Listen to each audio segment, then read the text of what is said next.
Stéphane, ce soir c'est un soulagement d'avoir battu Mulhouse. Hein. Ouais, tous les matchs maintenant sont des soulagements quand il y a des victoires. Après, celle-là, elle est belle, elle est incontestable. Une vraie belle performance de notre équipe, un écart conséquent. Une équipe de Mulhouse qui a été enterrée et il nous en reste que deux. Voilà, donc il faut encore deux soulagements pour arriver au bout. Ça sera toujours compliqué, mais on y croit de plus en plus ferme.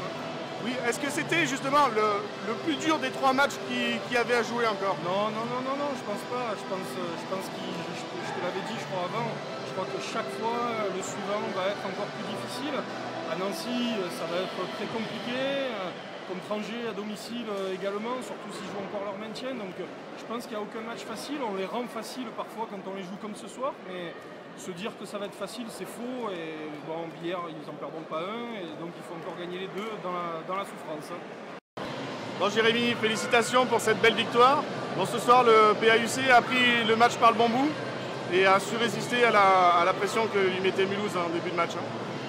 Oui, pas tant pris que ça par le bon bout, parce qu'on s'est fait sanctionner vite. On a mis 5-10 minutes à se mettre dedans en défense, et puis après défensivement, on a réussi à faire la différence. Avec en face une équipe de Mulhouse qui a cherché un peu le défi physique. On n'attendait que ça sur cette défense-là. Et puis Vladica qui nous a mis, Stojanovic qui nous a mis sur les rails l'entrée de match. Là. Il y a toujours un peu de crispation sur ce type de match en jeu. C'est bien d'avoir un joueur comme ça qui débloque un peu, qui dénoue un peu les muscles. Effectivement, ils ont joué très physique. Il y a eu quelques beaux plaquages dignes des voisins d'en face du parc. À un moment donné, ça t'a un petit peu énervé encore une fois, non? Oui, ça m'a énervé parce qu'ils ont lâché le match. Donc si on lâche le match, on arrête de faire des attentats. Il nous reste 2 matchs à jouer, je ne voulais pas sortir avec un blessé. Soit ils sont dans le combat, ils y sont jusqu'au bout, soit ils arrêtent de faire des fautes, je dirais, dangereuses. Donc c'est pour ça que je me suis agacé.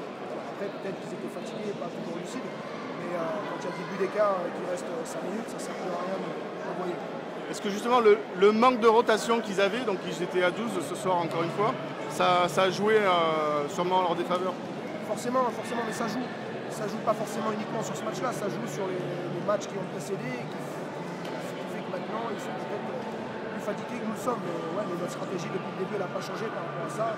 C'est l'avantage que l'on a par rapport à Mulhouse. On a une équipe avec un banc un peu plus fourni et qui nous permet de faire des rotations sans cesse. Bon, on a parlé des joueurs offensifs, mais bon, il y a Robin qui a fait encore un super match une nouvelle fois. Il a stoppé pas mal de ballons, aidé par la défense certes, mais bon, il a quand même été pas mal, non? Oui, Robin nous permet de creuser l'écart, clairement, en première mi-temps. Après, je crois que tout le monde est à féliciter, tout le monde était présent dans le combat, était présent dans la concentration, était présent dans l'envie de montrer à ce public qu'on a vraiment l'intention d'aller au bout. Oui, on tient le bon bout, ça reste à prouver tous les week-ends, donc voilà, le danger c'est de tomber dans l'euphorie, de penser que parce qu'on a gagné Mulhouse, c'est terminé. Non, il faudra aller à Nancy, il faudra aller gagner là-bas. Merci.